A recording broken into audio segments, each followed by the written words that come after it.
on YouTube. We are currently live. We are streaming on both platforms here, Twitch TV and YouTube. Now you know the rules for these Mr. McMahon live streams. I can't show the television. I am not allowed to show any footage due to the copyright restrictions here on YouTube. So I do have to place the camera a little bit far away from me. Hopefully you guys don't mind too much. It is going to look a little dark on the YouTube stream, but that's okay. We still have the lights going and everything. Switch over to the live feed here on Twitch. I do just want to give a quick apology. We did just finish with a 2-hour live stream of the last drive-in, so I did have to charge up my phone a little bit, so that's the reason for the inconvenience. I was expecting to go live again about 10:30. It's currently 11 p.m. here in Buffalo, New York, so just a little bit of a half an hour later, but I did have to charge up my phone a bit just to get us all prepared for this Mr. McMahon live stream here. Watching episode 3 tonight on Netflix.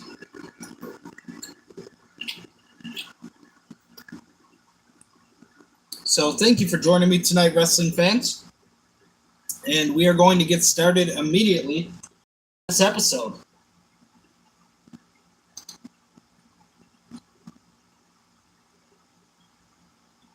So the title of episode 3 is Screwjob.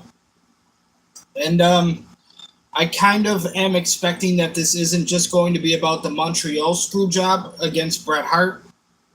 It's probably going to include some other things McMahon did to some other superstars as well, not really treating them the best to their ability. But we are getting started right now, so thank you for tuning in. Thank you for your viewership. It means a lot to me. And we'll turn it up for you guys as well. The World Wrestling Federation Ladies Champion, Wendy Richter. Wendy Richter was the champion, and Wendy was fine for a while, but Wendy had become a problem, as I recall.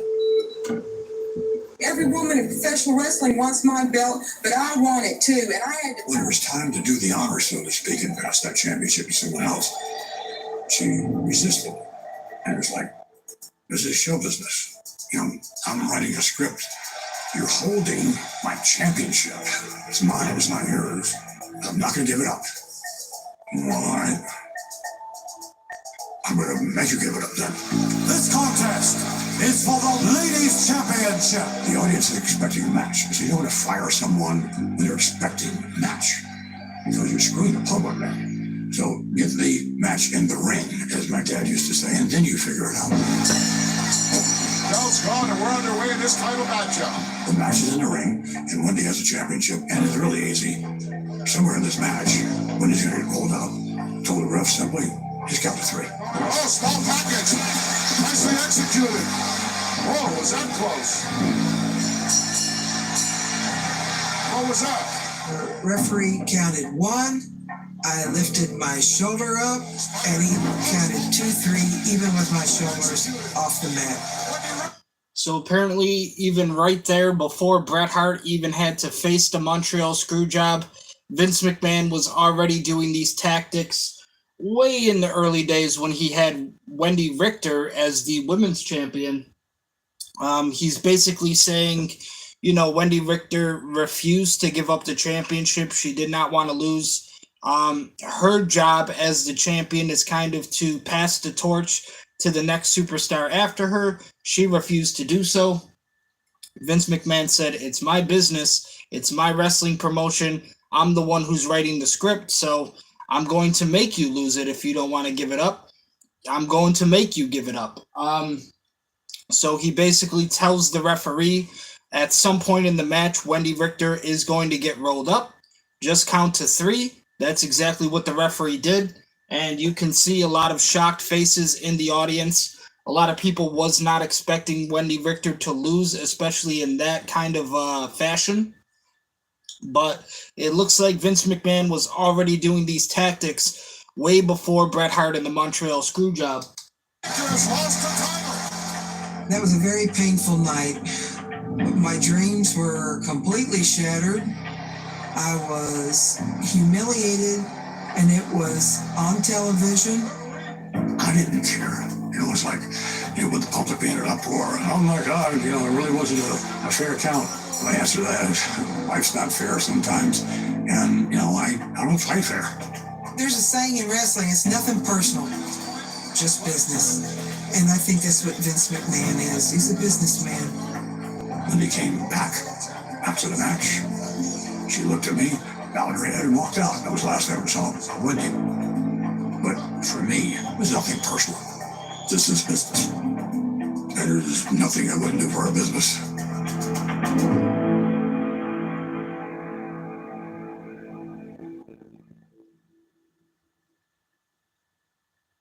Vince McMahon came in wearing a neck brace and smiling in his second week on trial for steroid selling conspiracy. Today, McMahon was upstaged by his former #1 star, Hulk Hogan. The man behind the character would shed his spandex and jump into the ring at U.S. District Court to testify with immunity against Vince McMahon, his former boss. This was to be the main event in the prosecution's conspiracy case against McMahon. It was time for me to go testify. I walked straight across the courtroom, and as I walked by, there was Vince McMahon sitting there, and we were at each other's throats at the time. The feds just thought that this was the perfect opportunity for me to throw dirt on Vince and all of a sudden run wild with the wrestling world. When testified, and I think they were shocked. On cross-examination of power slam by the defense, Mr. McMahon never ordered or directed you to take steroids. Never. It was your personal choice, definitely. Did he imply that wrestlers should use steroids? Never, Hogan answered. One of the last times I talked to Vince, and it had been months and months and months since we talked, one of the last things I said to him, brother, I said, we go all the way up together, we go all the way down together. Don't forget that. As far as, Hulk Hogan on the stand, I could tell you that the government was very surprised. I could see the faces on the prosecutors. This is not what we were expecting. Because Hogan totally backed Vince. Did the government know what you were going to say? No, I wouldn't tell him. I just said, I'll say whatever you guys need me to say. Just told them what they wanted to hear at the time, but I knew what I was going to say. I was going to tell the truth. He didn't sell steroids. He didn't tell people to take them. All the stuff they said about him was not true. He was crafty in terms of giving the government what they wanted to a certain extent, but not what they really wanted. They really wanted someone to say, Vince McMahon told me to take steroids. They even called me. They wanted me to testify against Vince. They asked me, did Vince encourage you to do steroids? I said, no, I was using steroids before I met Vince. He let us do it, let's put it that way. But he didn't sell it to us. It was a strong influence to take him just based on our common sense and realizing all the guys that are on steroids are the main event guys. But Vince telling me or any other wrestler to take steroids, I never saw it. Vince isn't going to someone and go, hey, you go on steroids. But would he say, hey, you need to work out harder? People will go on steroids? Who knows? I wasn't guilty of anything. Didn't change the fact these bastards are coming after me for no good reason. So naturally, I'm concerned. This is my liberty. And when you're about to hear the verdict, it's like, holy shit. That's a moment you'll never forget. That's a moment whereby my life is about to change. World Wrestling Federation head Vince McMahon allowed himself just the slightest expression of relief as the verdict was read. The verdict, not guilty. Cheers from fans roared through the courtroom. An emotional hug from his wife of 27 years, Linda. I was there. The verdict happened, and it was relief. That case never should have gone to trial because they did not have the evidence to convict him. And I think they did it because they thought Vince was a bad guy. If you're a newspaper reporter, you can go after him for that.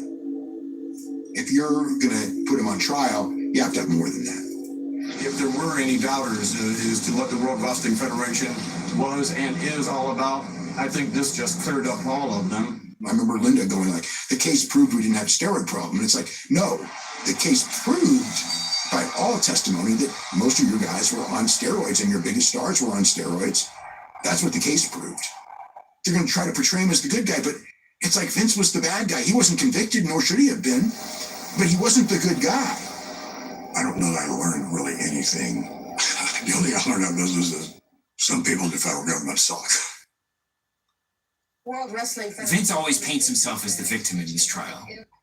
And I don't think it was a surprise that he was found innocent. I don't mean to imply that he should have ended up guilty, but there are rumors and reports about everything Vince's team did to try to win. Stories of contacting witnesses, of payoffs, jury tampering, all of which paints Vince in a way that's very different than the way that he would like to portray himself. So after the trial, after this whole series of scandals, Vince probably felt invincible, but that wasn't the case. Was the trial affected business in a huge way. Things got tight and things got scary. Some executives left. I don't blame them. You know, what I wish they didn't leave and what have you. Sure I do. Because it hurt the company, the fact that they left.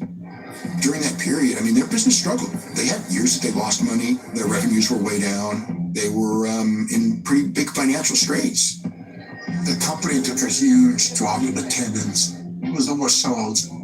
Business wasn't the same as it was when Hulk Hogan was on top. So basically, what they're talking about here, I could assume that this is definitely around, 93, 94, almost like WrestleMania 9, WrestleMania 10 kind of period. But basically what they're saying is after the steroid trial for Vince McMahon and the WWF, he did win the trial, okay? He was not convicted of anything, of any wrongdoings.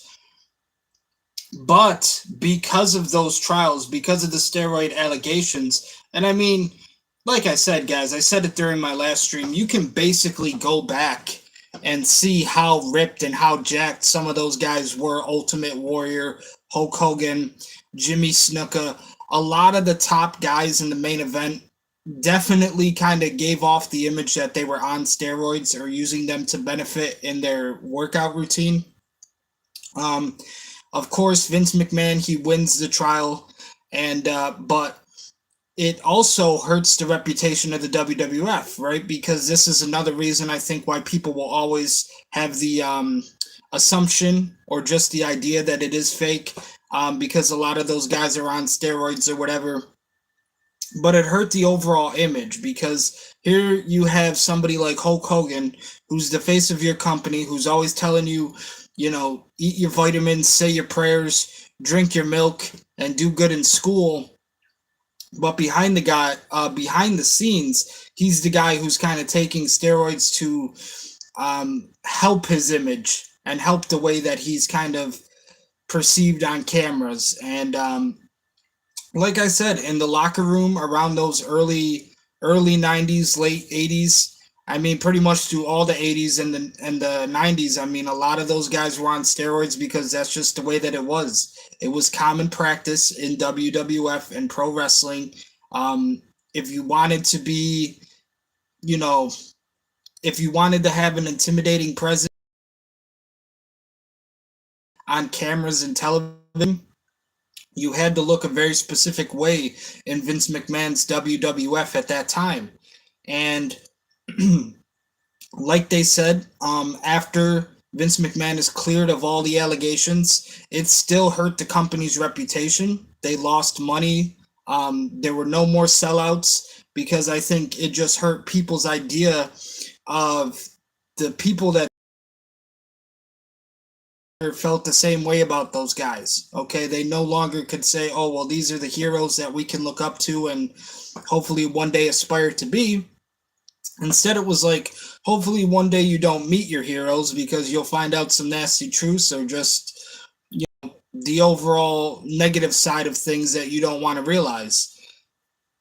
So I think, obviously, like I said, this was around 93, 94. So about WrestleMania 9, WrestleMania 10 kind of era.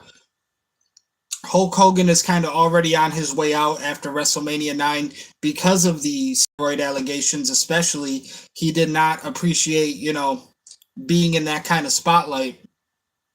But he does sign a contract with the WCW, Vince McMahon's rival, to compete against him.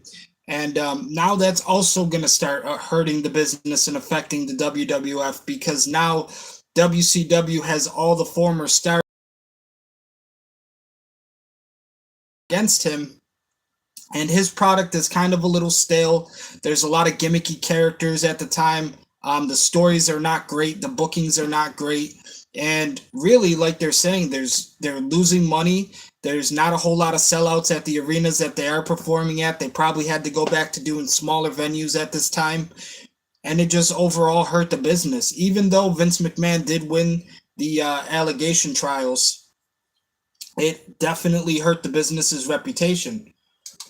What Vince was looking for was someone that would replace Hulk as the face of WWE, and Vince thought it could. Now here they're starting to talk a little bit more about Lex Luger, who is from Buffalo, New York, where I'm from. And here's the problem with trying to replace Hulk Hogan. I don't think people at the time were kind of looking for the next Hulk Hogan. I don't think they wanted Hulk Hogan to even really be replaced. They probably didn't feel that way in WCW, considering Hulk Hogan still wanted to wrestle and still wanted to have a career. But the big story for Lex Luger in WWF was he was going to be pushed as the Hulk Hogan replacement, okay? He was going to be the next Hulk Hogan. And I love Lex Luger, don't get me wrong. He's from Buffalo, New York. He's a Buffalo native.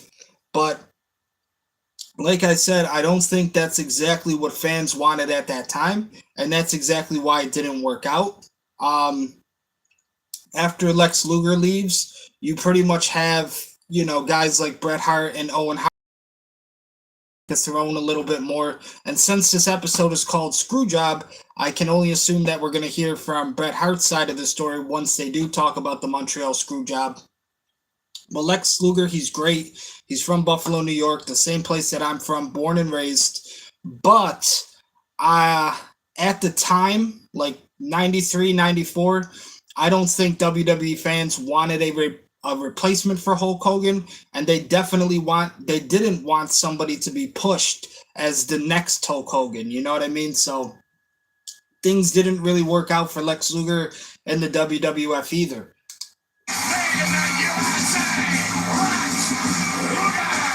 We did put the machine, so to speak, behind Lex Luger and thought he was going to be awesome. Let's take a look now at some footage of the Lex Express.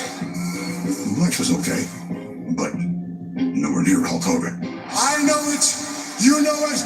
Everyone out there knows it. Lex just wasn't capable of connecting with the audience. Lex was just another in a long chain of guys trying to fill Hulk's shoes. They had to replace Hulk Hogan, and the guy that pulled the sword out of the stone was Bret Hart. Go get him, champ. The new generation was sort of a new era. We have new stars. We have Bret Hart. In the WWF, there's a lot of changes. And we have Razor Ramon. There's only one man who is oozing machismo. We have Kevin Nash. On lives the new generation. And we have Shawn Michaels. I'm the Heartbreak Kid, Shawn Michaels, Jack. I'm the man that made history. Once you knew that it was no longer sort of the Hogan era, it kind of just put a question mark on everything. Everything is kind of up for grabs for most of us in the locker room. I got a little bit more hopeful that this was kind of anybody's ball game. Hulk's gone now. Who's going to step up? That was the mindset. And there were plenty of guys that were waiting to fill that void. The guys that we had, the new generation guys like myself and Undertaker, some of the best wrestlers maybe ever. I was kind of proud to be the torchbearer for the new generation. So, of course, after Hulk Hogan leaves the WWF, his era is officially over. They just talked about how Lex Luger really couldn't carry the same momentum. He didn't connect with the audience in the same way that Hulk Hogan did. He was not the proper replacement for Hulk Hogan. But focusing on the next generation, the new generation in the WWF, you did have a lot of talent on your roster, such as a Bret Hart, Owen Hart, The Undertaker. They had Yokozuna, Vader, Mankind. I mean, they had a lot of fucking talent. Shawn Michaels, obviously, you know, his wars with Bret Hart will probably always be some of the greatest matches still to this day.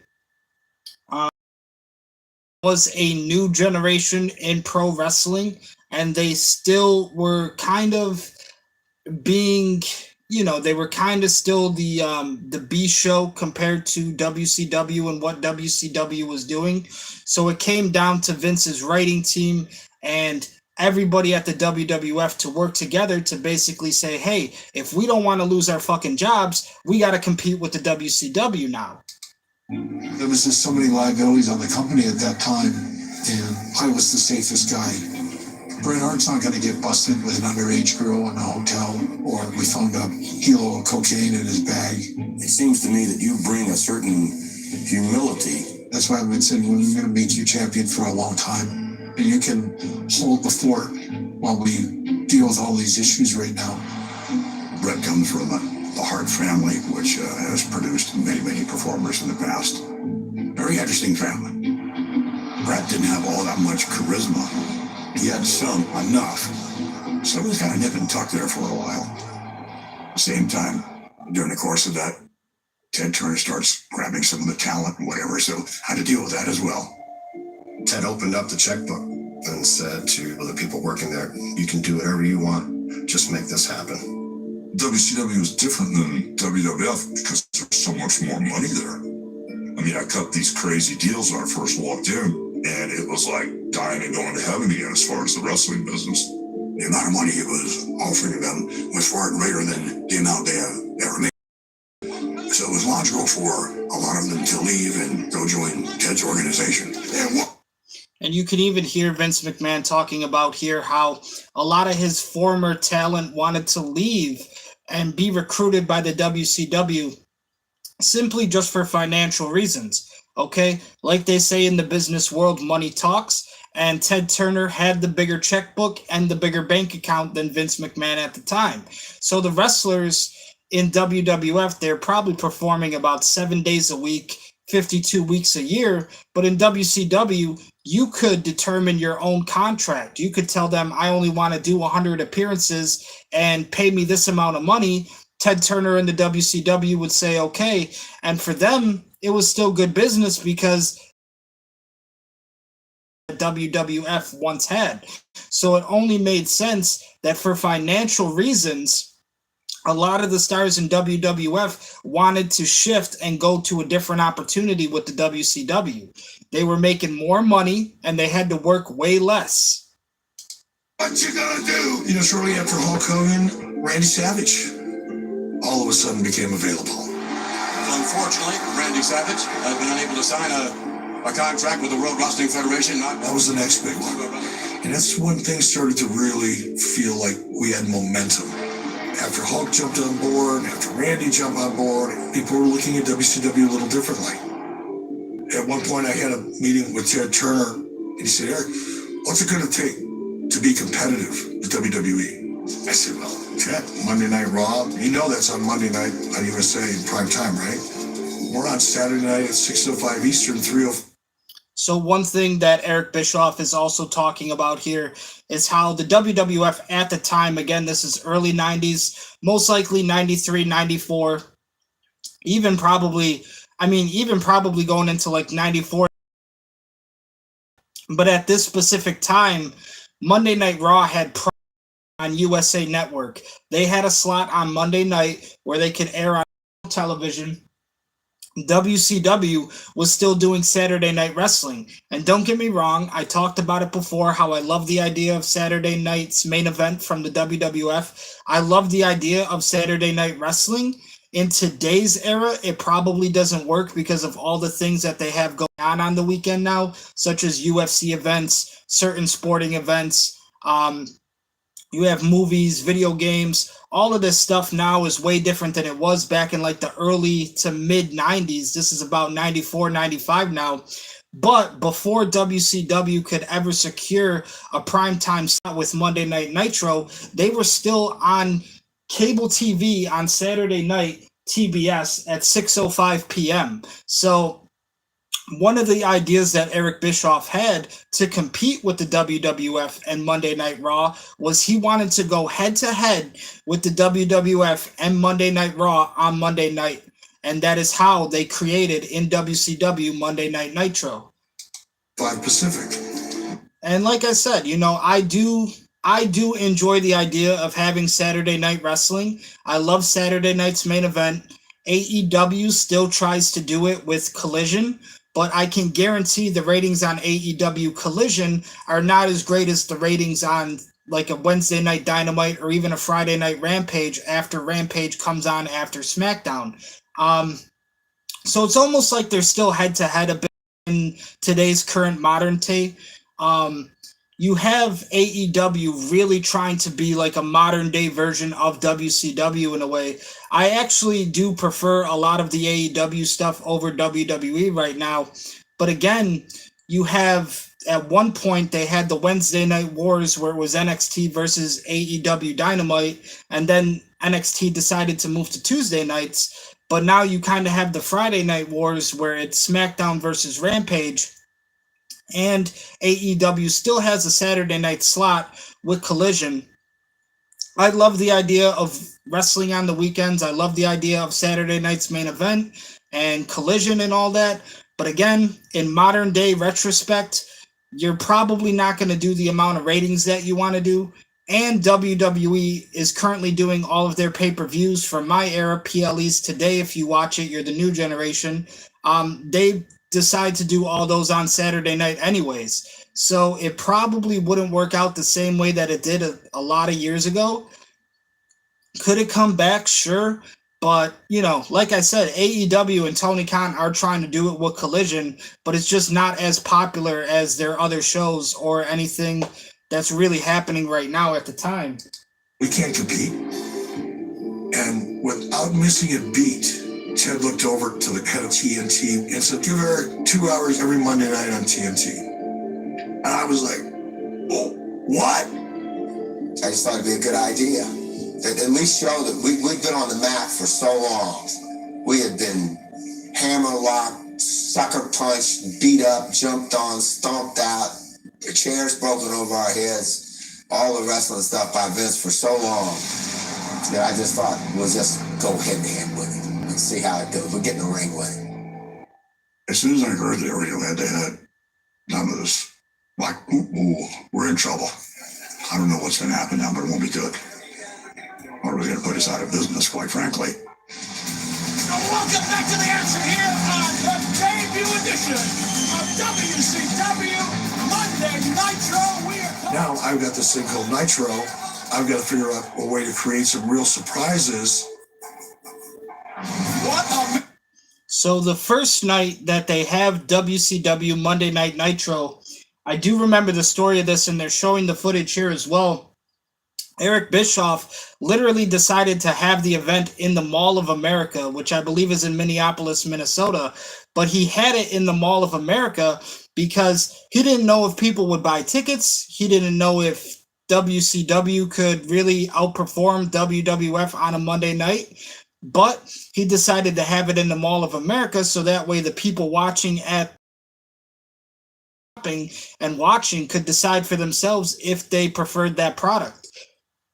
Also, one of the things he did at the Mall of America show, which I believe is Nitro's very first ever episode, he had the debut of Lex Luger, who the entire time in WWF was pushed as the next Hulk Hogan. Lex Luger is from Buffalo, New York. I love Lex, but was he the next Hulk Hogan? Definitely not. In WCW, he could have an image. He could have a different career.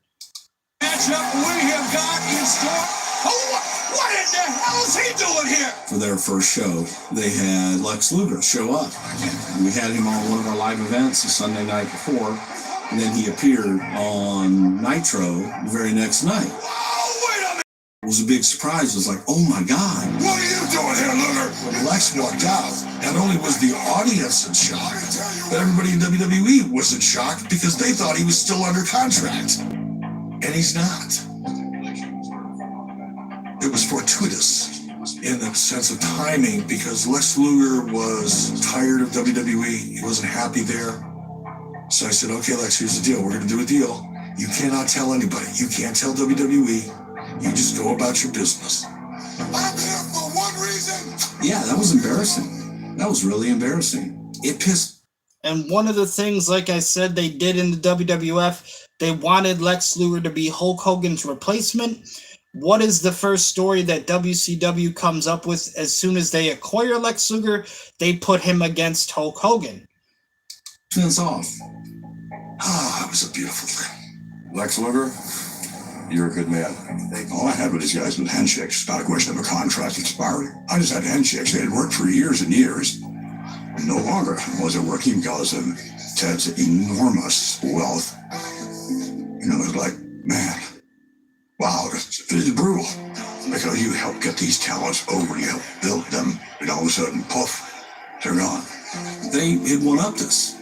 It looked like that was the cool place to go, that people are leaving WWE to go to WCW because WCW is new, it's cool, it's different. Eric was ruthless. It absolutely set the tone, and that was the intent. After realizing that I can't be better than them at what they do, what are my options? I started making a list of every way that I could be different in the WWE. Top of the list, their tape. I'm live. So again, this is about 94, 95. Monday Night Raw at this period is still a taped show. They're pre-taped, and then they show that to the USA Network when they do decide to have that slot played, probably around like 7, 8 o'clock. They would go live. They would not be pre-taped, and going live today is still formally the custom for wrestling, right? If Monday Night Raw is going to go on television, they want to be live. If Friday Night SmackDown is going to go on television, they want to be live. There was a very long period in time where Monday Night Raw was the only show that was live for the WWE, other than like their PLEs, their pay-per-views, of course, from my era. And SmackDown was pre-taped for a very long time until probably more recently, like 2016, 2017, somewhere around there. But I do know that SmackDown is definitely a live show now. But that very same idea from Eric Bischoff is still being done to this day in pro wrestling. They're cartoonish because they're appealing to teen and preaching audience. I'm going to be more real. I wanted my characters to appeal to an older audience. I wanted my stories to be more reality-based. I'm not going to try to land my plane over here. I'm going to land my plane over here. I wanted Nitro to be recognized as the wrestling company where you never knew what was going to happen. I knew it was full-blown warfare from that point on because I know how Vince feels about his competition. He wants to destroy it and then eat it.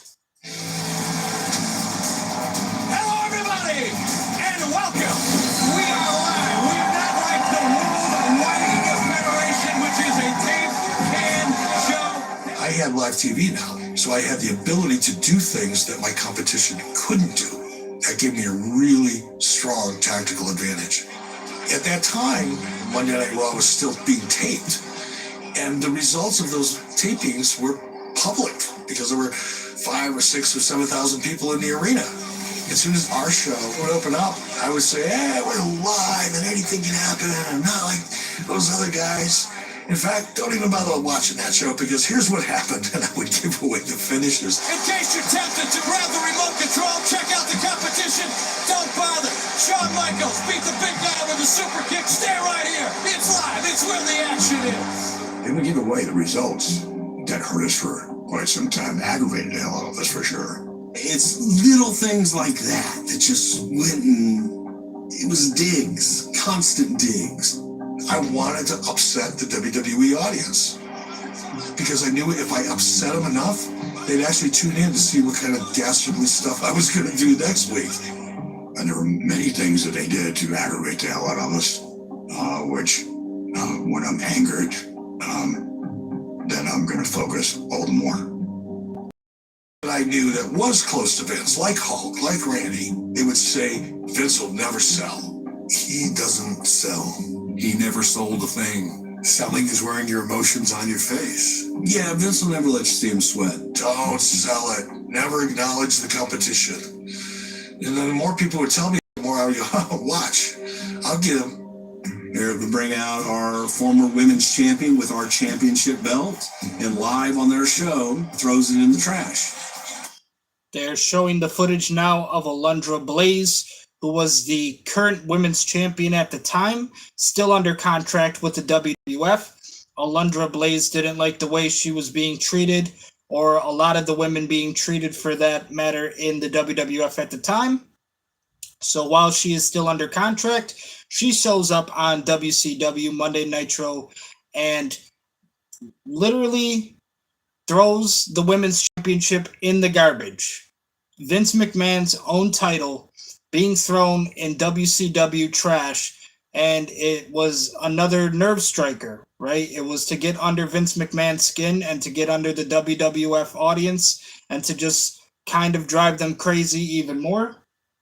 But that, again, was another thing that Eric Bischoff persuaded Alundra Blaze to do, because he knew that those kind of tactics were evil in business terms and that they would kind of drive Vince McMahon crazy. That was upsetting.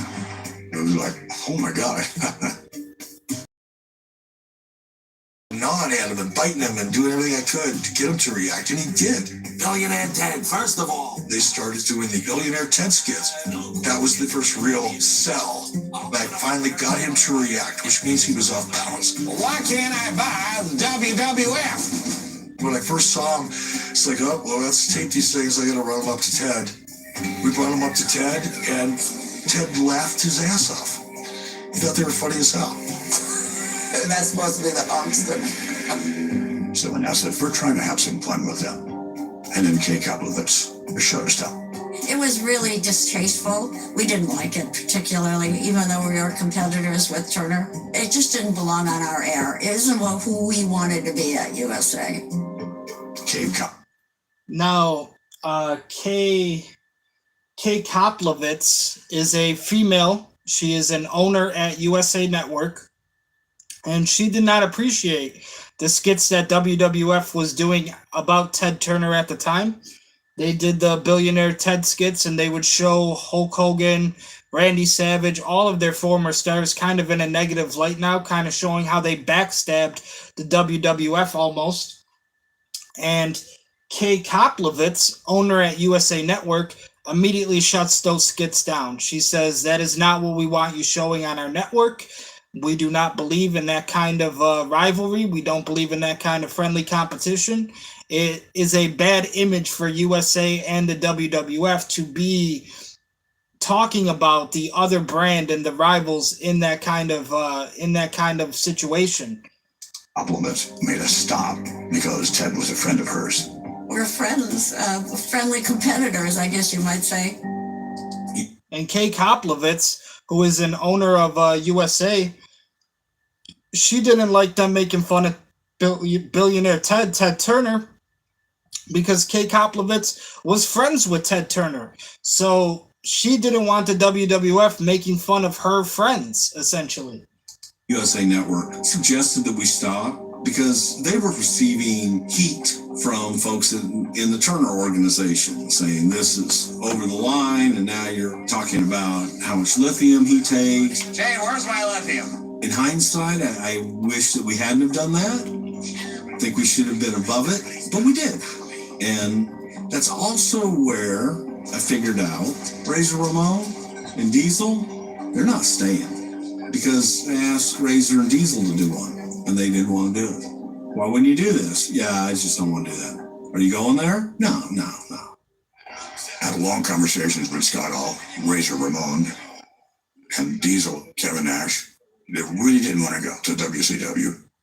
At the same time, they have to look into the mirror and have to know, wait a minute, it's better for my family, from a paycheck standpoint, to go there than it is here. That was just pure money and schedule. They were offered more money and they were offered a better schedule. When Scott and Kevin signed with WCW, certainly from a professional standpoint, thrilled for them. From a personal standpoint, it hurt a little bit because I was going to miss my buddies. There was a group of us that were all friends backstage.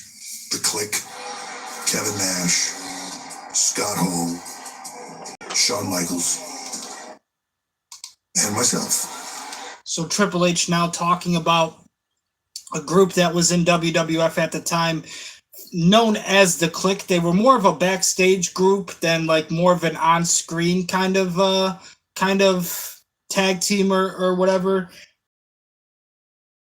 Night that Razor Ramon and Diesel Kevin Nash are actually in the WWF, Shawn Michaels and Triple H decide to go out there to say goodbye to Razor Ramon and Diesel, and that was not allowed because, again, at this time, gimmicks are taken seriously, storylines are taken seriously.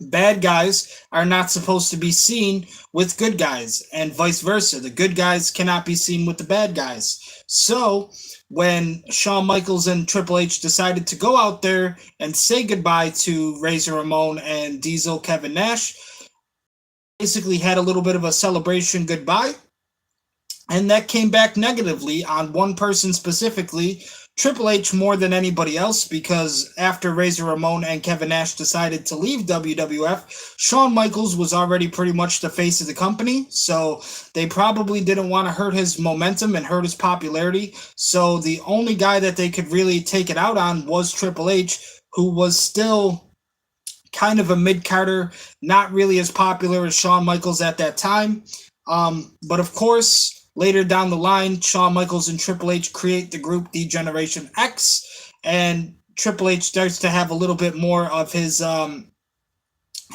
revenge, his own payback in a way for what happened with the Clique scenario. The Clique sort of became this famous thing that everybody knew about, even though it was never portrayed on TV. So you flash forward to the final night of Diesel and Ray. So this is the final night for Diesel, Kevin Nash, and Razor Ramon Scott Hall. We're in May 1996 now. And again, this is pretty much the last night that Diesel and Razor Ramon are going to be in the WWF. Shawn Michaels and Triple H know that they are leaving. So after Diesel and Razor Ramon have a match, Shawn Michaels and Triple H decide to walk out to the ring and celebrate with them, which again, like I said, period, that was absolutely not allowed, okay? It's way different than now, how you sometimes see good guys with bad guys outside of the ring, hanging out at a bar, or fucking doing an interview on television or some shit like that. Back then, there would have been repercussions. There definitely would have been hell to pay if you were breaking the rules in your contract. Ramon. It's not a pay-per-view, it's just a live event with no television. Earlier in the day, Shawn had talked to Vince about doing some kind of tribute to those guys at the end of the night, and Vince agrees to something can happen. I remember him asking me, is it important to you, Shawn? I said, yes, sure it is. And he says, I thought it's important to me. Go ahead. Said it's two of them were leaving. Okay, you got my blessing. Kevin and Shawn were wrestling each other in a cage match. They get to the end of the match, and we all end up in the cage together. There's this big embrace moment. Basically, a curtain call. From an old timer, rivals do that, and to just let everybody know, hey guys, show's over. We really love each other. Everything's good. I was actually there. I was at the Garden that night. I'm sitting there in the audience like, what is this? I can't believe they're doing this. My dad's going to be so mad. Part of me thought it was a little bit cool, but part of me was like, oh, I know how wrong this is. To anyone of my age, it was cool. But to your older generation of producers and wrestlers, it was the cardinal sin. I wasn't there that night, but I was with the company. Yeah, I got thoughts on that. Yeah. What are your thoughts on that? I didn't like it. But they killed wrestling that day. So you can see right here, Cody Rhodes, of course, is going to be all fucking behind it because Cody Rhodes is the fucking poster boy for WWE nowadays. But the old timers like Bret Hart and Undertaker are actually saying here they did not approve of the Clique celebrating in the ring together that night. If anything, personally, I think it could have been done backstage. Obviously, like I said, Shawn Michaels wasn't going to face any really serious, harm because he was kind of being put as the next superstar, the next face of the company. And again, this is around 96. But for the old timers, for the people of that generation, they didn't believe in showing good guys and bad guys as friends or bad guys and good guys as friends. That did not fucking happen. If the wrestlers went out to a bar, the good guys would go to one bar altogether and the bad guys would go to another bar altogether, okay? The bad guys tried to get as much heat on themselves as they could. They wanted fans to hate them. They wanted people to believe that they were actually villains and that they were evil in real life. But now here in 1996, you have basically some of your top good guys celebrating with your top bad guys, and everybody in the audience is getting the show and they're getting to see, oh, it's all good. Everybody is just friends here. And that definitely hurt a lot of the reputations backstage. It hurt the company because, again, like I said, if you're trying to keep it kayfabe, if you're trying to keep it old school, you want the fans to believe one thing and not know the other. That was when wrestling wasn't real anymore. When they pulled the curtain back and said, this is how it works. That was the unveiling of the new direction that wrestling would be. It's not wrestling anymore. It's entertainment. When they came back out of the ring, well, there are a number of performers other than them who really hit the roof. Like, I can't imagine if there's what we call a kayfabe type situation. So if you go back to the way the business was, this thing called kayfabe. Kayfabe is a carnival term initially. Now, this lady says that it's a carnival term, but literally all kayfabe is like I said, to me, it's just keeping wrestling as that mystery. Okay, everybody who is working, everybody that is employed, all of the wrestlers know what they are doing. They know, to some point it is staged and to some point it is, premeditated. But at the same time, the audience wasn't supposed to know any of that, okay? The audience isn't supposed to see what happens behind the scenes, behind the curtain, okay? And that's why they took kayfabe so seriously back in the day. Like I said, if bad guys went out to a bar, they would want to get in fights. They would want people to hate them because it made it better for the business. It made it feel like they were realistically the villains that they looked like on television. Okay, nowadays, let's say you have a villain. Let's say Roman Reigns is the bad guy right now in WWE. He's probably not, but let's say Roman Reigns is playing the bad guy on television. You would not have your top bad guy doing talk shows or interviews or putting a smile on his face and wearing a tuxedo and, hey, I love the company and I love these guys and I love who I work for. That's not how it worked back in the day. Kayfabe was very serious, and it was like a code. You did not break the code. Kayfabe is the fiction that is being produced by a con artist, where everybody who's involved in the con agrees to maintain this reality. Kayfabe is basically keeping the illusion that it's real. Bret Hart's definition of kayfabe is basically keeping the illusion that it is real, okay? So if they want to send The Undertaker out there and they say, yo, The Undertaker is a dead guy. He rose from the grave. He died many years ago and now he's here in the wrestling ring. Did The Undertaker really die? Probably not, considering you can see him live in a wrestling ring. But kayfabe terms, he's dead, okay? He's a dead guy. You say kayfabe and you know that you got to be in character and pretend everything is real. Good guys stayed with good guys and bad guys stayed with bad guys. Even Undertaker saying right here, the good guys only stayed with the good guys. The bad guys only stayed with the bad guys. They did not mix They did not intermingle because that was not allowed. You were not allowed to go even after a show. You're outside of the ring. Thanksgiving comes up. You're not invited to the Thanksgiving party at the bad guy's house if you're a good guy.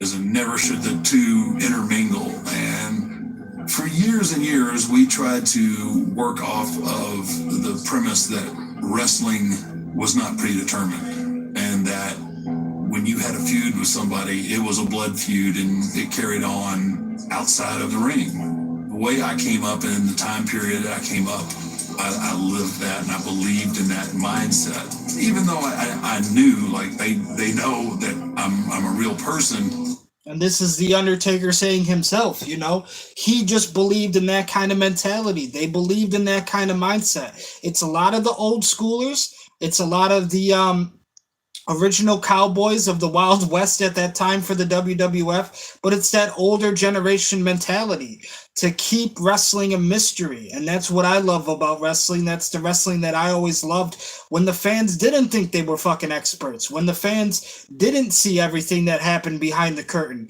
because they weren't allowed to. You weren't allowed to know every single little fucking detail on pro wrestling that ever existed. It did not fucking happen, and the wrestlers and the business did not want it to happen either. They did not want you to see that side of pro wrestling. Undertaker believed in that kind of mindset and keeping kayfabe a reality, even though, like he said, everybody that he's working with knows that that is just part of the job. It's what comes with the territory. He's supposed to give off that illusion. I always wanted to cast that doubt, like, that dude is legit not right. He thinks he is that guy. I kind of protected the business and protected the character so much. I was just always trying to keep people intrigued. But it was becoming this antiquated thing, like everybody knew. In that period of time, there were what were called newsletters, dirt sheets, with a lot of rumor and innuendo. So if you went to a show, people are talking about what's real and what's not. I honestly don't have any idea why kayfabe and all that was still so important. And I guess that was our point with the curtain call. We felt like everybody already knew then. What was sincerely meant to be just an innocent act turned into such controversy. I felt like, I don't know, was I talked into this? Was I not? You know, I let it happen. You know, at the same time, I can't let it happen again. So, there were some repercussions.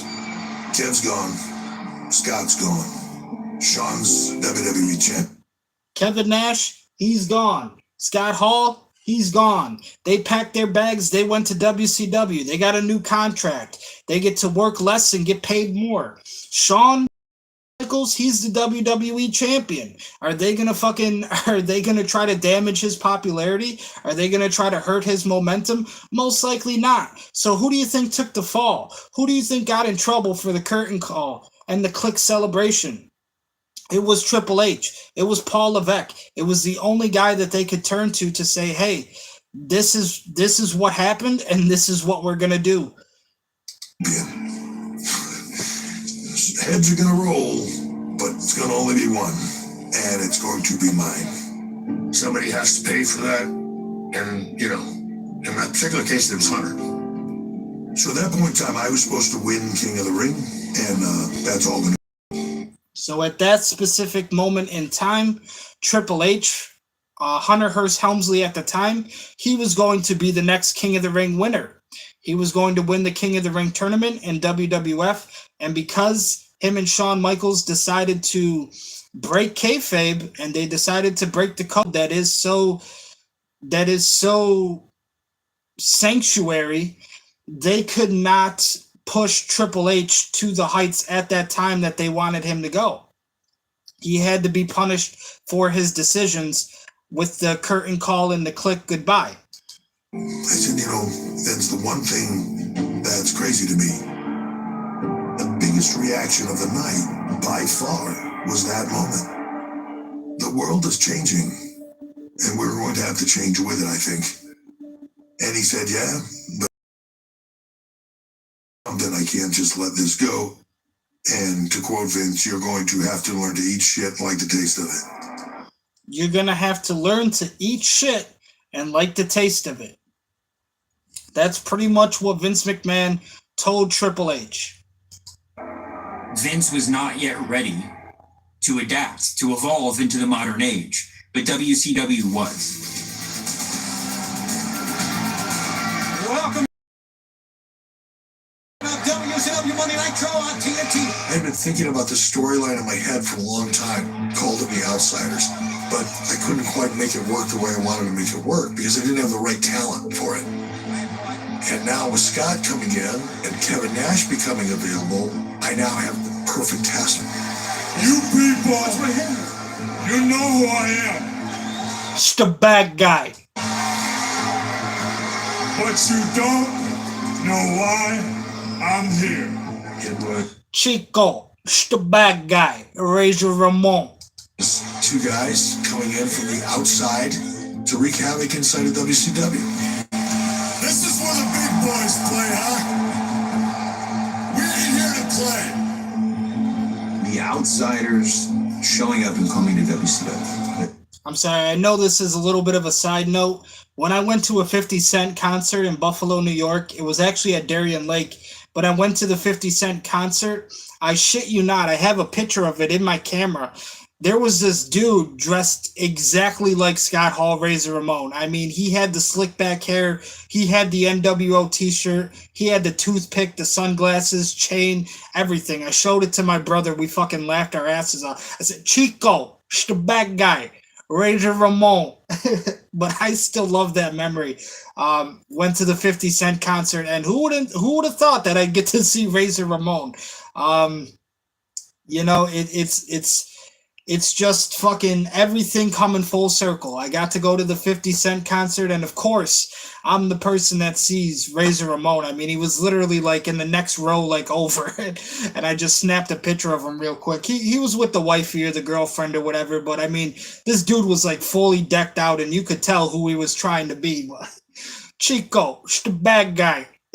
Is maybe the last example of where fans could not fully tell, is this real? The way I brought them in and some of the less than nuanced dialogue led certain people to believe that they were there on WWE's behalf. Do you work for the WWF? The audience wasn't sure if it was real or if it was scripted. That's the sweet spot. You know. See, now this is the beauty of kayfabe. That is the beauty of keeping wrestling a mystery. When things like this do happen, now we just talked about in the WWF how Triple H and Shawn Michaels kind of had that big tribute with the Click, and it was called the Curtain Call. And everything was kind of exposed at that moment to the audience in the arena at that time. It was Madison Square Garden, New York. Another popular city, if not the most popular city for WWF at the time. But now you have Scott Hall, Razor Ramon, and Kevin Nash, Diesel on WCW television, and the fans don't know. Is this real? Is this scripted? Is it fake? They couldn't fucking tell. And that to me is the beauty of pro wrestling. When fans themselves do not even know what is happening, but they're so interested, they want to continue to see what's going to happen. They want to know, is it real? Is it scripted? Is it not? You're not supposed to know, but that to me is when it's great, is when fans themselves are so eclipsed by the aura of what's happening. Don't jack us around, don't you? Whoa! What are they doing? Security!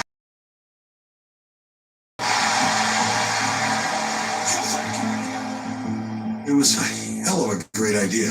Worked so well that Vince McMahon decided he had to sue us. We sued them because they were trampling on our intellectual property.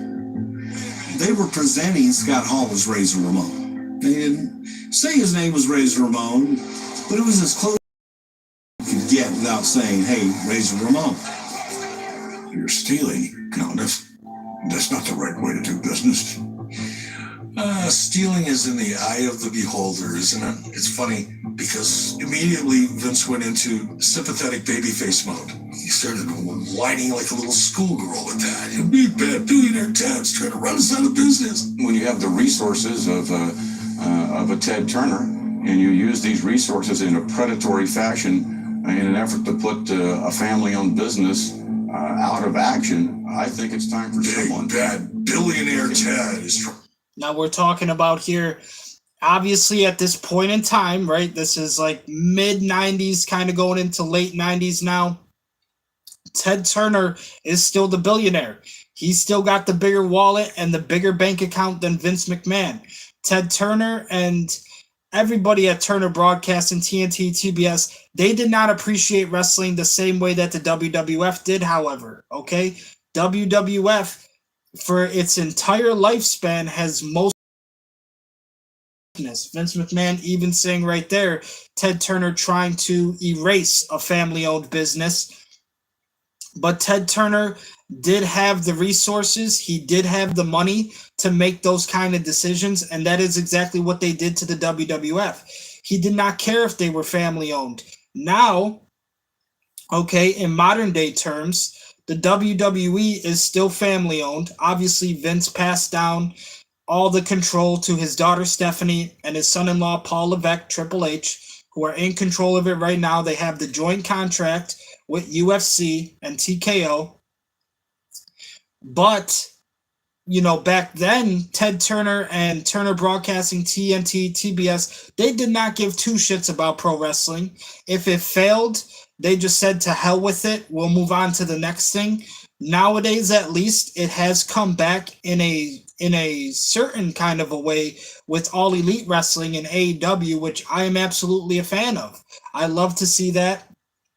We also talked about on a couple episodes ago, maybe even last episode, how Vince McMahon never really was concerned with having the 5-star, 6-star matches. He was just concerned with making stars out of the people on his roster, which is something that the WWE still does to this day very well. To me, they don't really have the greatest matches, but they do know how to make stars out of their roster, and then vice versa on AEW, they have the better matches, in my opinion. They have the 5-star, the 6-star matches. Maybe some of the guys aren't necessarily considered more popular or more star power than a lot of the people in WWE, a lot of the wrestlers over there. But to me, at least now, TNT and TBS do show some appreciation for wrestling values since they do have the partnership with All Elite Wrestling now.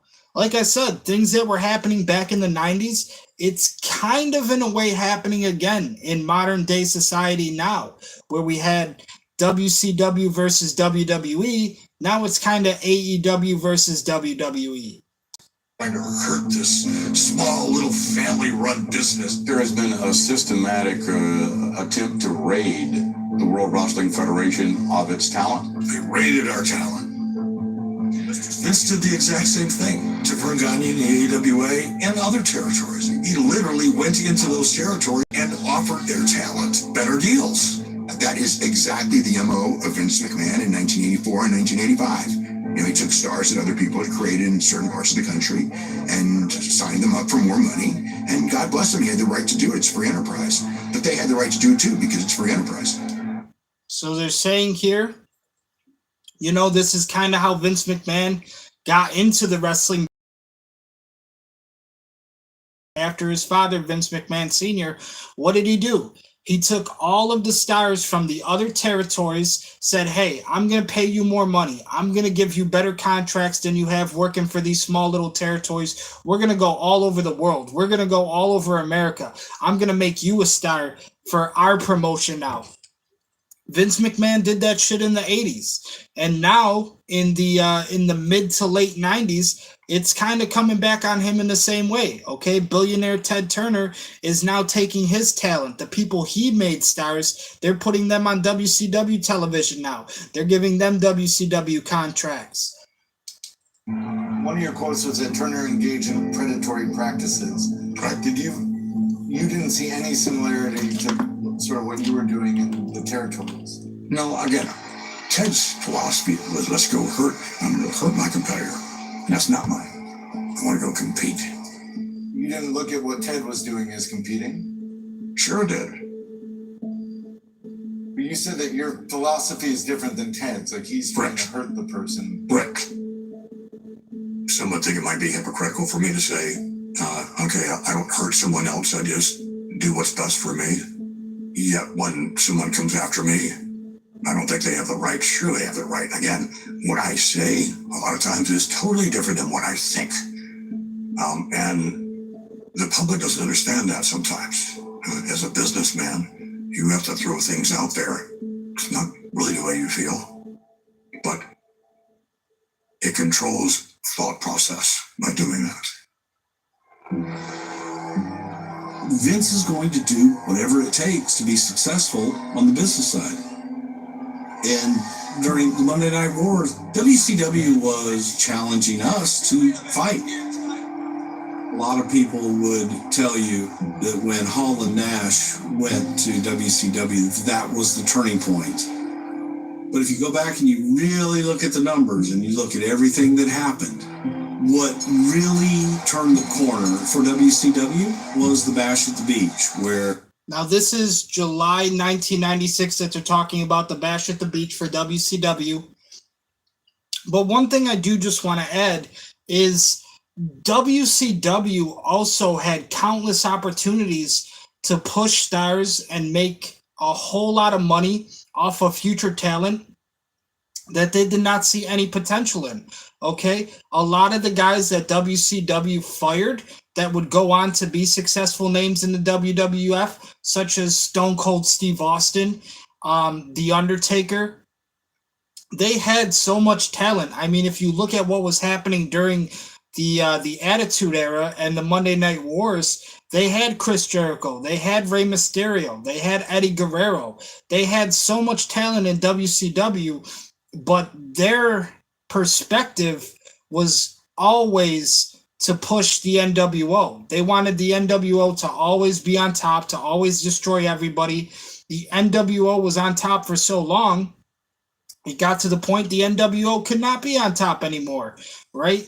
And isn't that kind of what happened to Hulk Hogan in the WWF? People were starting to be like, we understand like Hulk Hogan is the star here and we know he's the face that runs the place, but people wanted to see a change. People wanted to see the future of the company start to get pushed and start to get the main events more.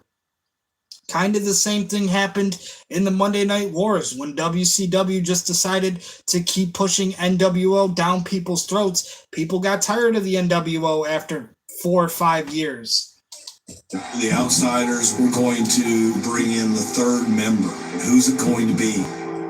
I was there at the Bash at the Beach, and Scott Hall and Kevin Nash have come from WWE to almost wreck shop. They were bad guys on this mission, and they were claiming that they had a third man. He's here, and he's ready. Now the who's the third man mystery is out there in the audience, right? The third man is here, but he is not in the ring. Now we're looking at 2-on-2 in this hostile takeover. Scott Hall and Kevin Nash were winning. And so Hulk Hogan's coming out to make the save. Hulk Hogan is here! You're damn right he is! When I walked out at Bash at the Beach, Kevin Nash and Scott Hall ran for their lives.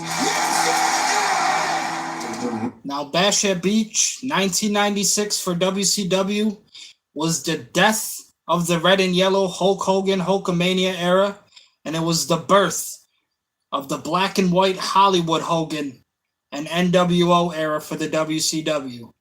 Roof was coming off. The hero was coming to save the day. Hulk Hogan arrived!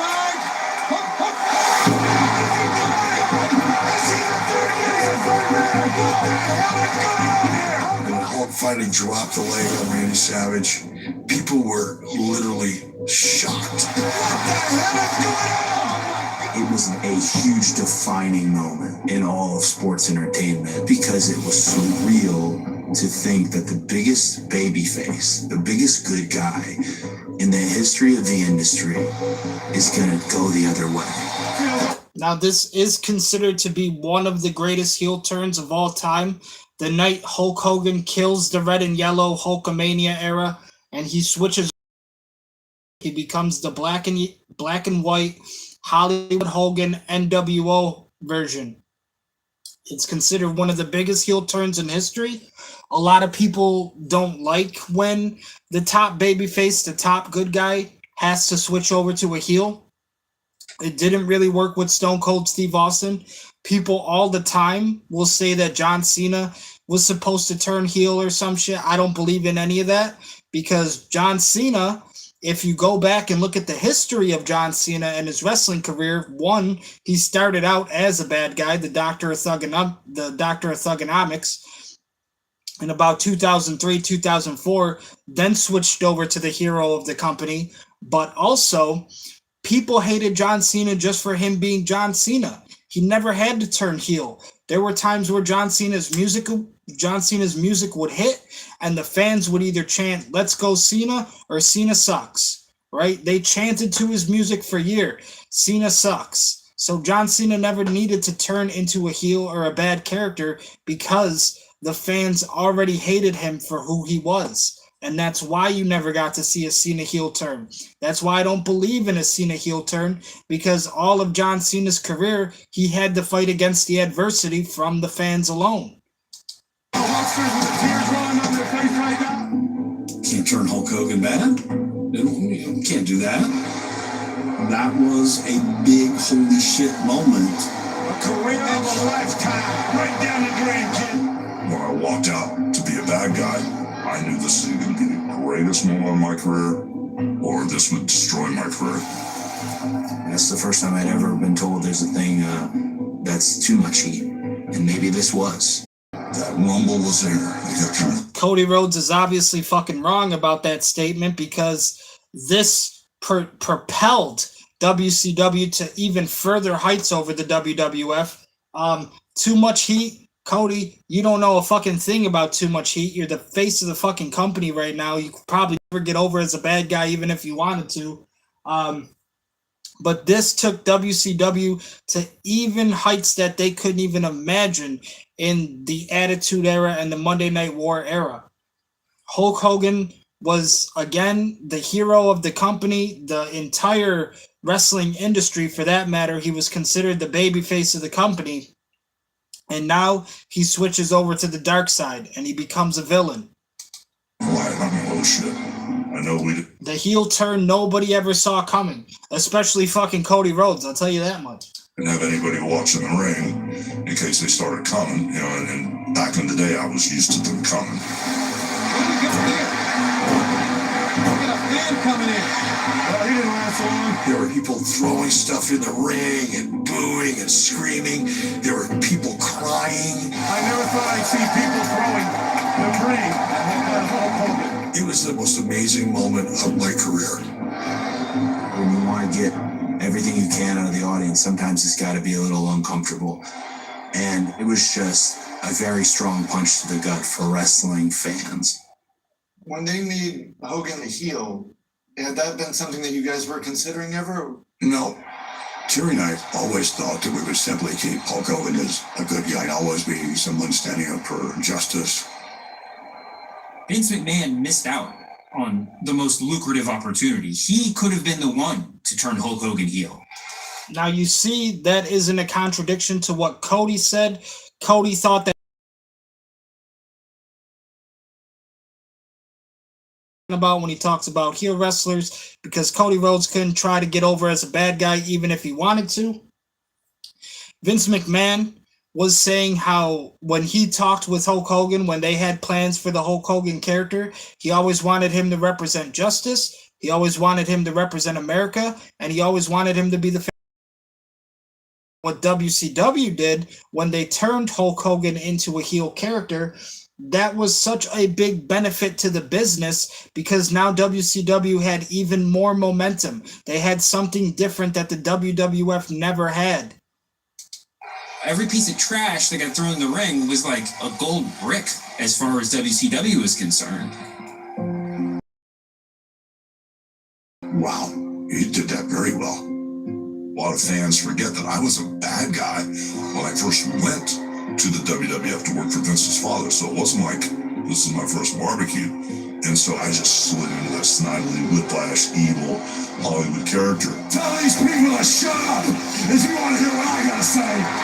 Now, I have told you guys before,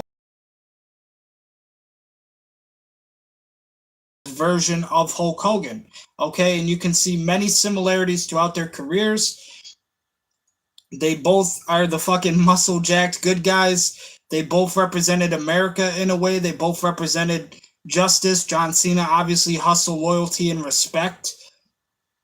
Hulk Hogan was supposed to be the poster boy for the company to get more kids interested in pro wrestling and just sports entertainment in general. But Hulk Hogan started out as a bad guy when he wrestled for Vince McMahon's father, Vince McMahon Sr. Like I just told you guys, John Cena started out as a bad guy. Now, John Cena never had to turn into a heel character because the fans already fucking hated John Cena for the character that he was, for the person that he is. Okay? Hulk Hogan did that to benefit the WCW and to put money in their pockets and to put WCW in a place that was completely different than where WWF was at that time.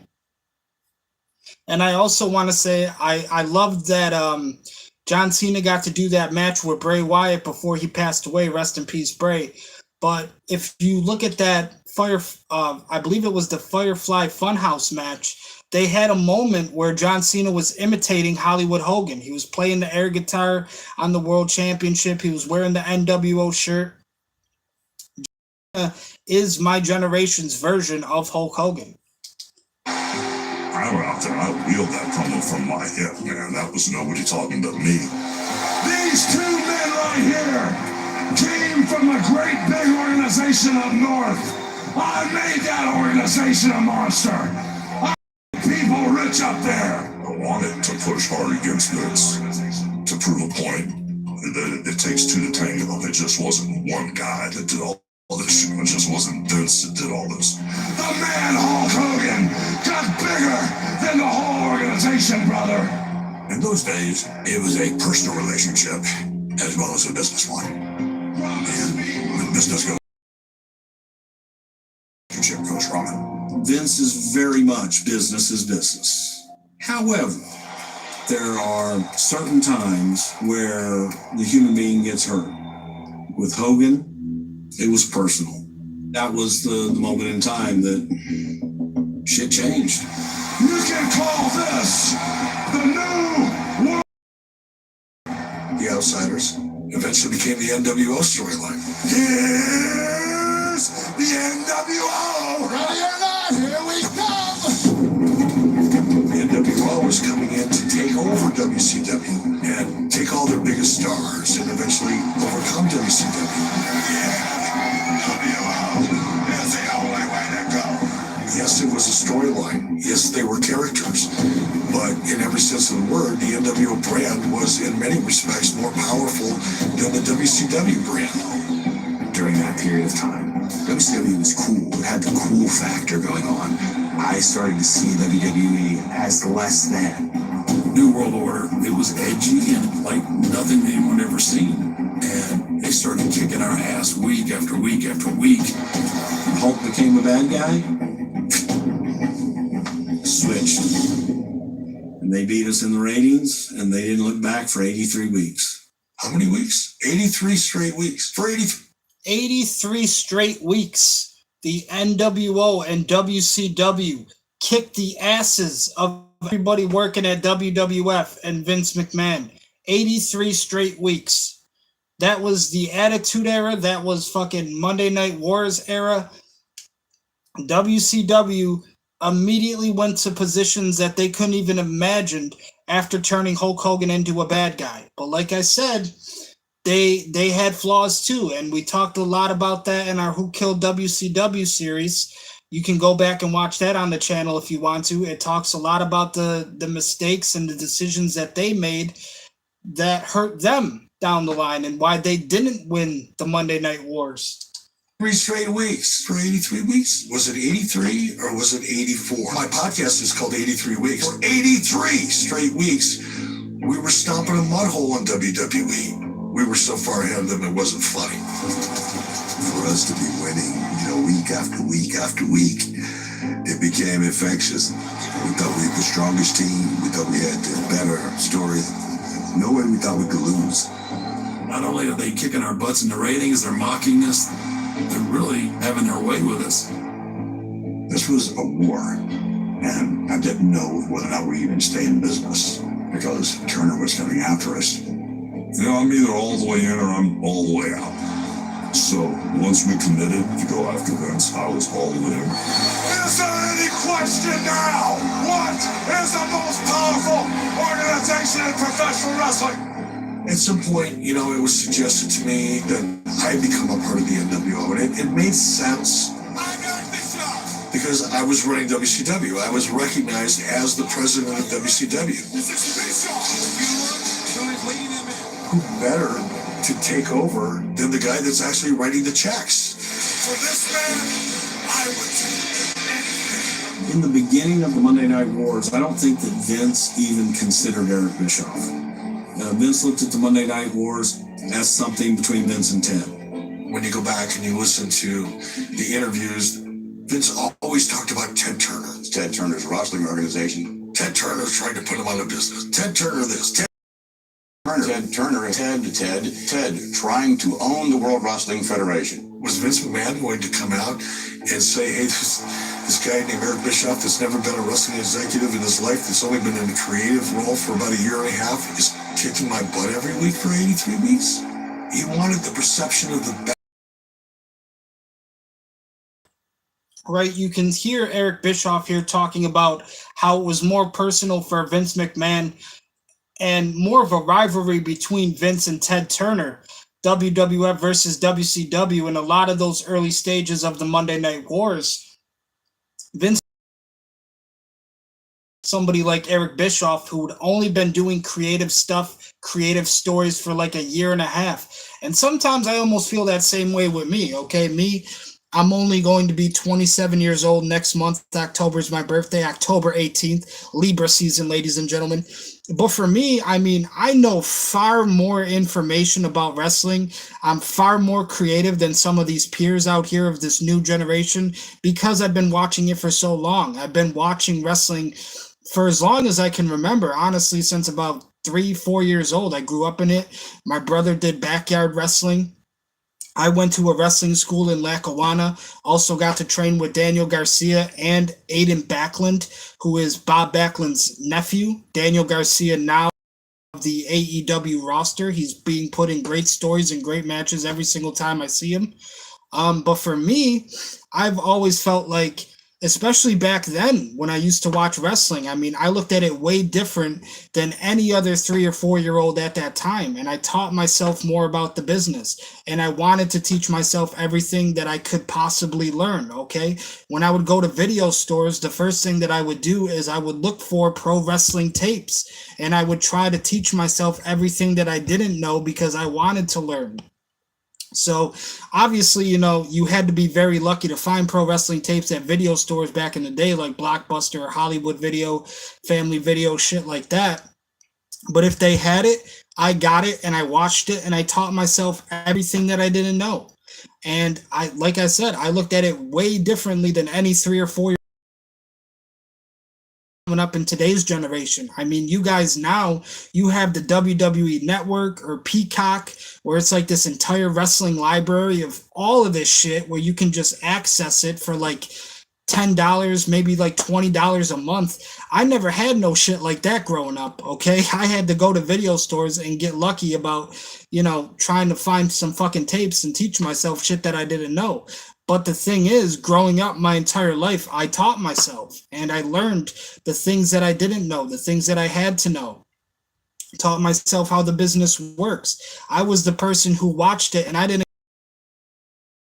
fucking movie or this looks cool and shit. No, I looked at it when I watched it. I said, damn, I want to know who Triple H is. I want to know who Stone Cold is. Want to know who Vince McMahon is. I want to know who Hulk Hogan is. How did they all get to be in this place? How are they all making this thing happen?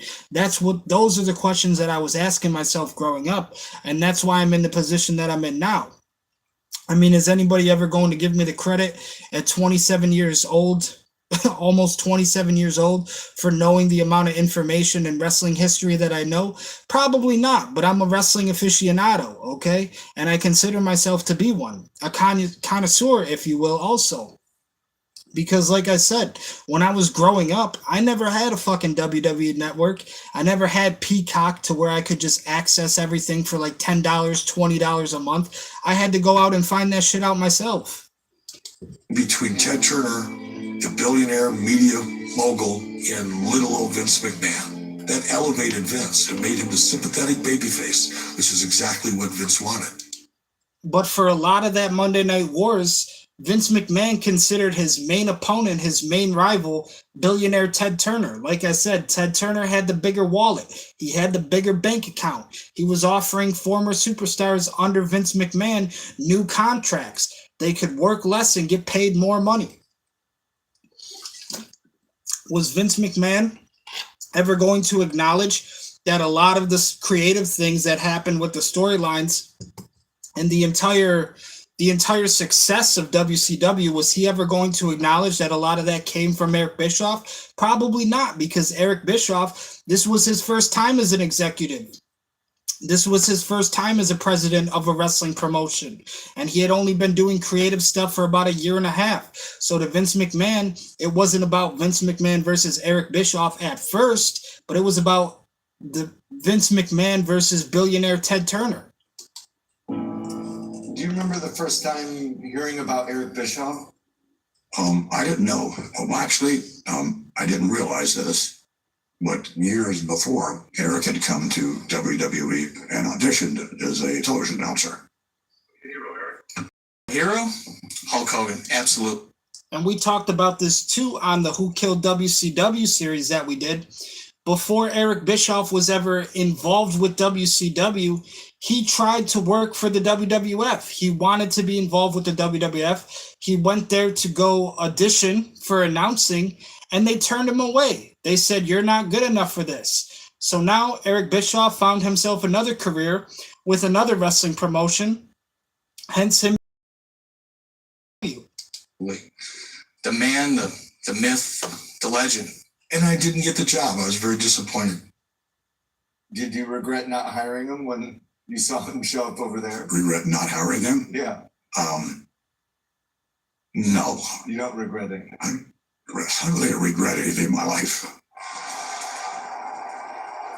Eric did everything he possibly could do, as anyone would.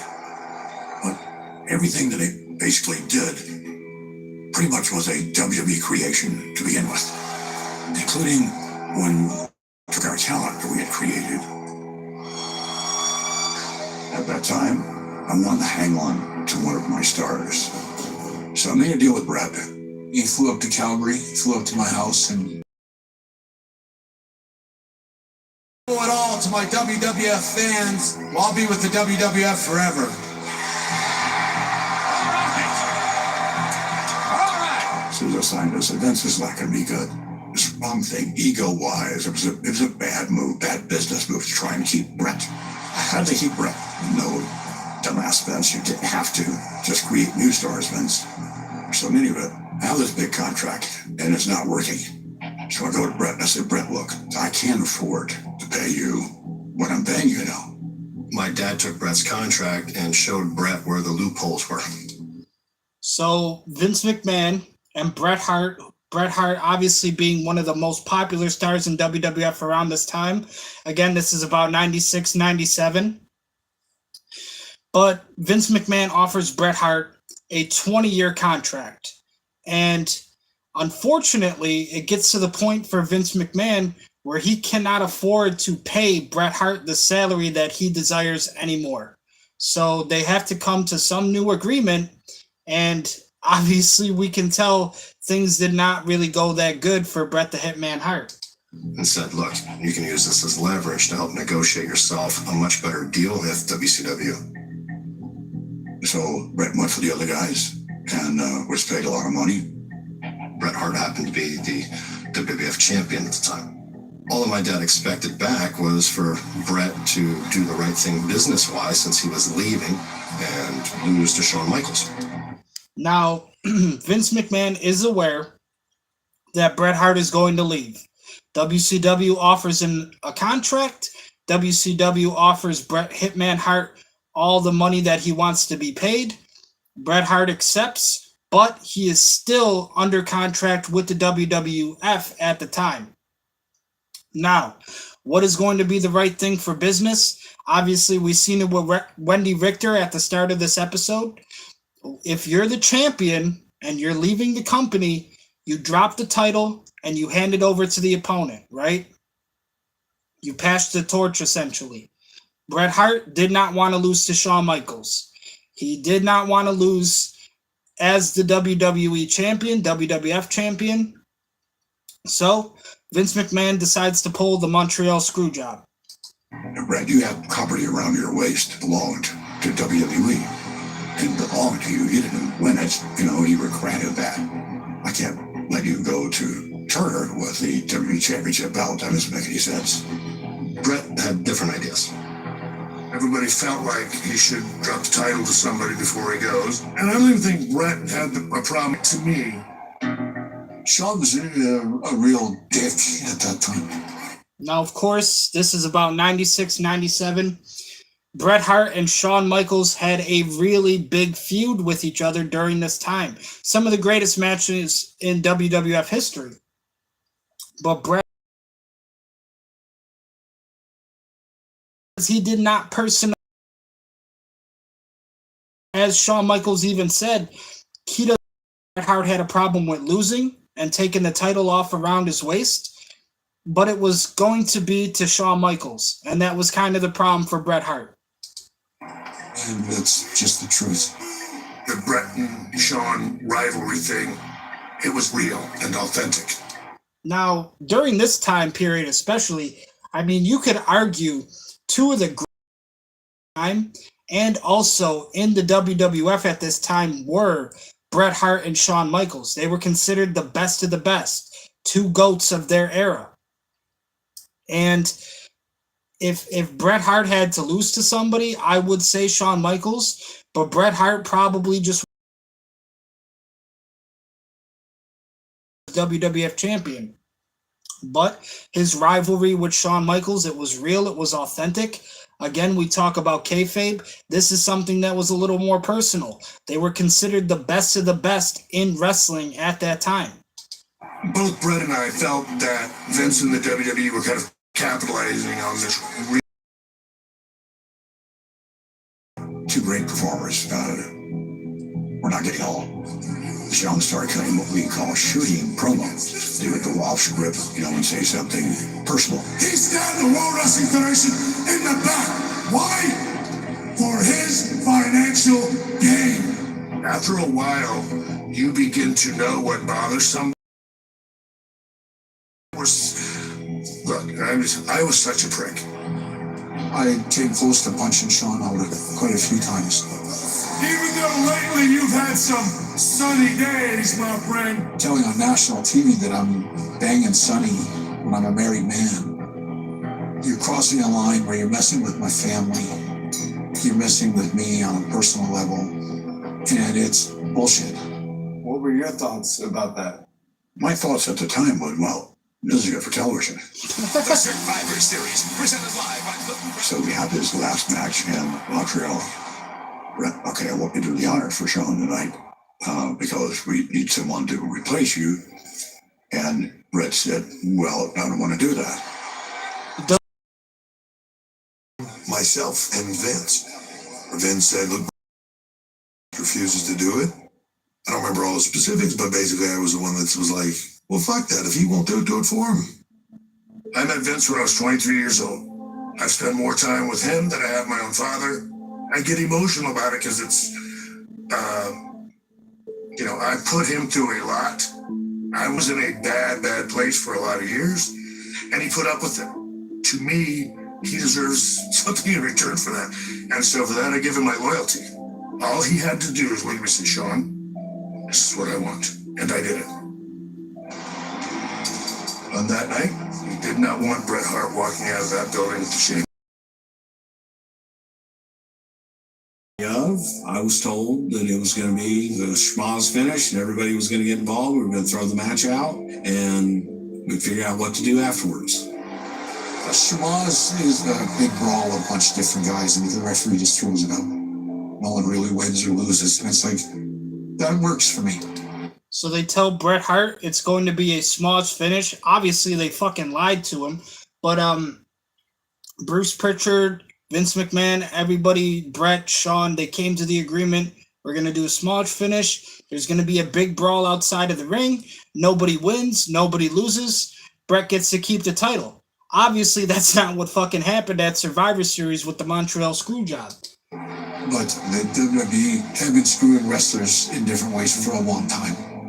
I knew about Wendy Richter, so I didn't trust anything. Never took my eyes off Shawn. If he wants to make this a real fight, we can make it a real fight anytime he wants to. I will fight him to the death. Bret Hart was ready to fight Shawn Michaels to the death at Survivor Series in Calgary. You know, it is considered one of the biggest backstabs in wrestling history. Bret Hart, he had to lose that way in his hometown, even in Calgary, Canada.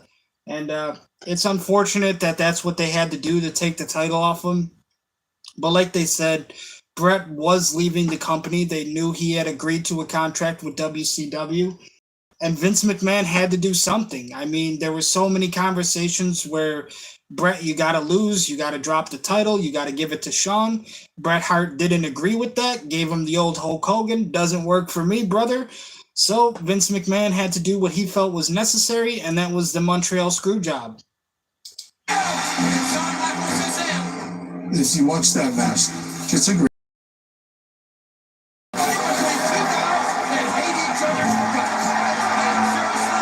Eventually, Shawn puts me in the sharpshooter, which is my finishing move.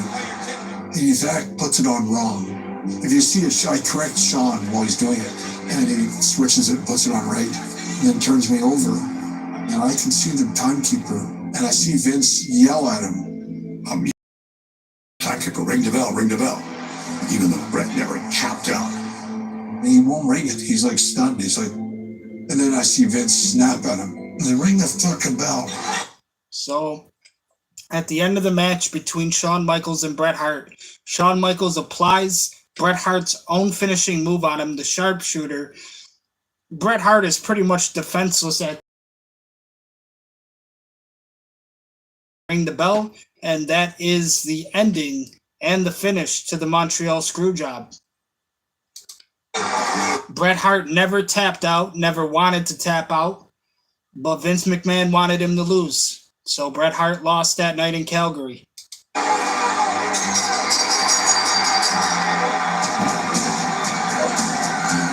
bell rings, and I'm screaming on the headset, "Why'd you ring the bell?"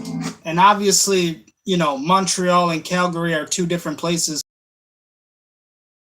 But Bret Hart was essentially the face of Canada.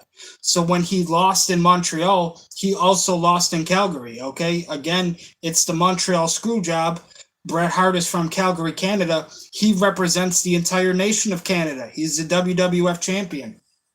So obviously I know that Montreal and Calgary are two completely different places, but with Bret Hart as the WWF champion representing Canada, if he lost like that in Montreal, it was also a loss to all the fans in Calgary who loved Bret Hart and considered him their icon, right?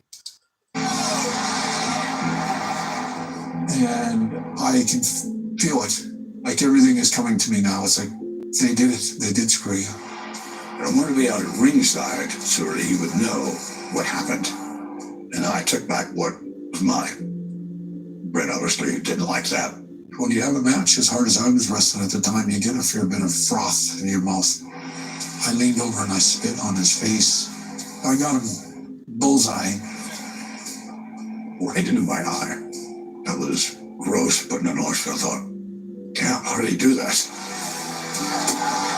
And then I went out and broke all the monitors and smashed all them to pieces on the floor. It was just chaos. Bret writes WCW in the air. It's hard for people to imagine how mad you can get when you get betrayed like that on national television, and in a lot of ways kind of made a fool of. My brother Owen was very calming. He goes, that wasn't right what they did, that was wrong. You have all the respect of everybody in the dressing room and that kind of stuff. He was very consoling to me at that time. And obviously, after the Montreal screw job does happen, they're still live on TV. Bret Hart is absolutely going ballistic. He's causing chaos. He's smashing monitors. He's writing WCW in the air with his fingers. And the only people out there to really calm him down is his brother Owen Hart and another family relative, the British Bulldog Davey Smith. But that is probably the only support that Bret Hart was getting that night. And you can see here Bret Hart is even choking up just talking about Owen Hart that night even. And Owen Hart obviously had to be very upset to see what happened to his brother. Owen Hart and Bret Hart are real brothers in real life. And they just both got dealt such a bad hand with their time in the WWF, honestly. How it ended with Owen Hart is absolutely just tragic. And how it ended with Bret Hart is honestly just embarrassing and just shady from the moves of the WWF at the time.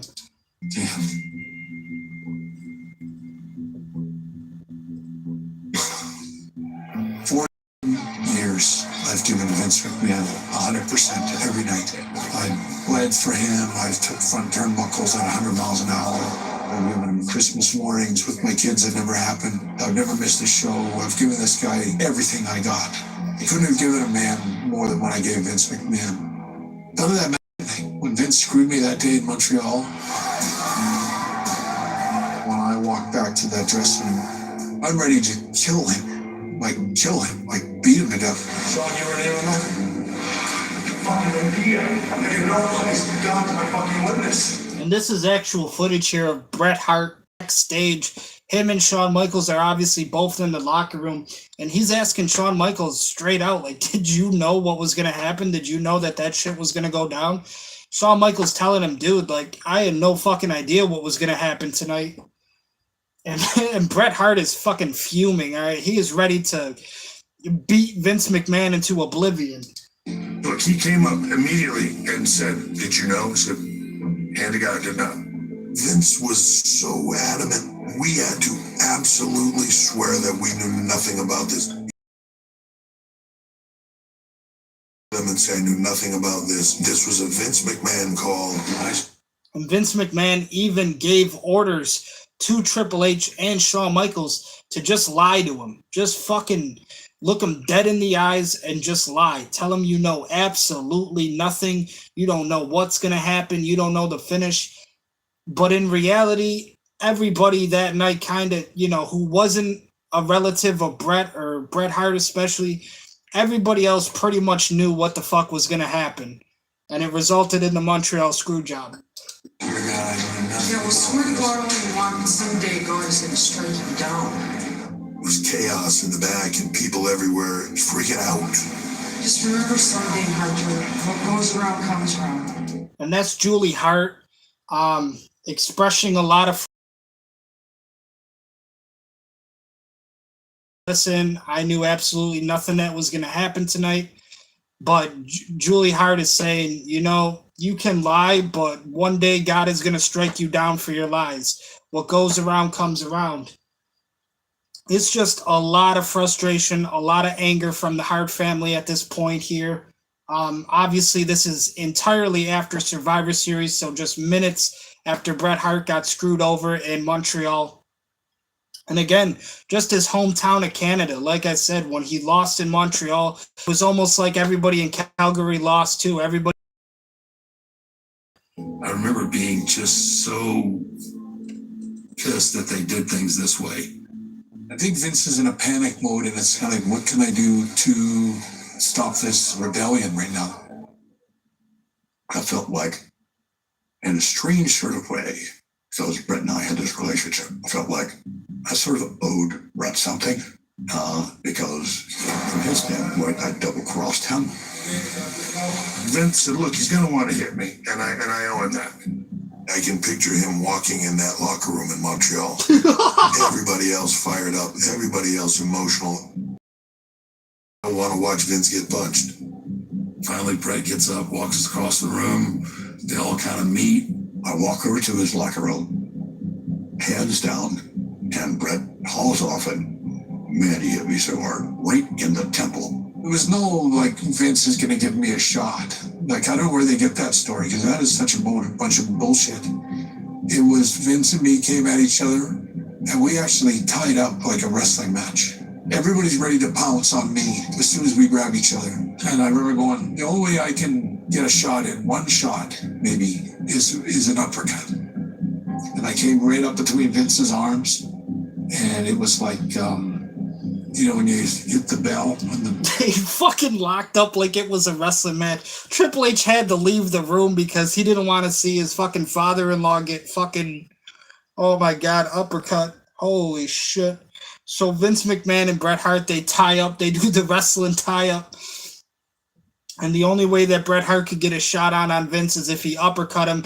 And Bret Hart's even describing it's like it's like he swings the hammer at the bell at the state fair. Thing goes up. To this day, I have no idea how the punch got through. He was out cold like a starfish. Drill number. That's hard and good. Right off. Probably the best thing I ever did. Vince did get seriously hurt. I mean, Vince had, a nice shiner that night. And Vince McMahon has a black eye. I mean, Bret Hart says he uppercuts him, which he probably did. He probably uppercut him right in his fucking left eye. You can see from this picture. I mean, Vince McMahon is all black and blue in his left eye. But holy shit. Oh my God, stars are all over the place in terms of my head. It was a pretty good concussion. I felt bad. I felt bad for Brett. I felt bad for Vince. Vince didn't want to do that. But he had to do what's best for business, and that's what he's always going to do. That was the Montreal screw job, as it was called. And to this day, I don't regret any of it. Things just got real, and it gave me a whole different perspective for the business. The Montreal screw job was like a moment in time where you can see the shift. It's like a landmass moving. You don't see it, but then there's a moment in time, there's a big earthquake, and it moves a bunch, and you go like, oh, I saw it. It like shifted, and there was a seismic change. The real life event that happened, the dispute with Brett and the controversy afterwards, led to the birth of a Mr. McMahon character that became one of the most hated characters, the most beloved characters of all time. In the midst of chaos, a lot of times genius comes out of it. Is this the final nail, so to speak, in the World Wrestling Federation? Au contraire, we're just getting started.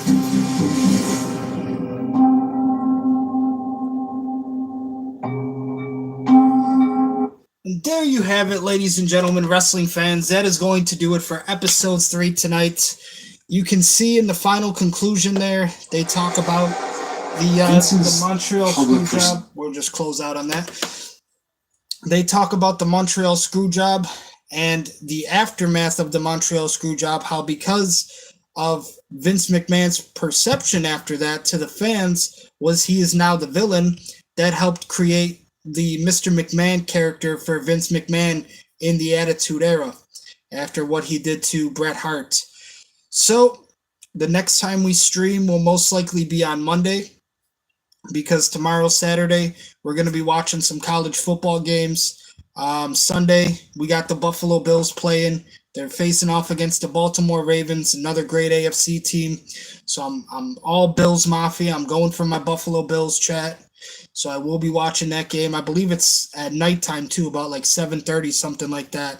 Or maybe it's like an 8 o'clock game. I still have to check on that. But I know we're playing at night, and I know we're playing the Baltimore Ravens. So go Bills. Let's go Bills Mafia.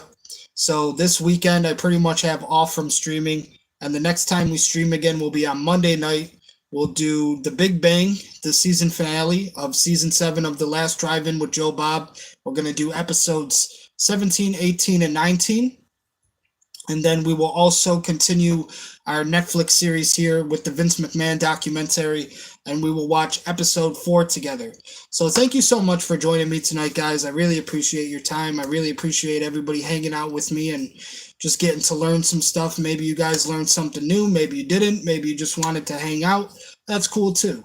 But thank you so much for your viewership. Thank you so much for your support. It means everything to me. And we'll be back Monday night. Until next time. Peace, God.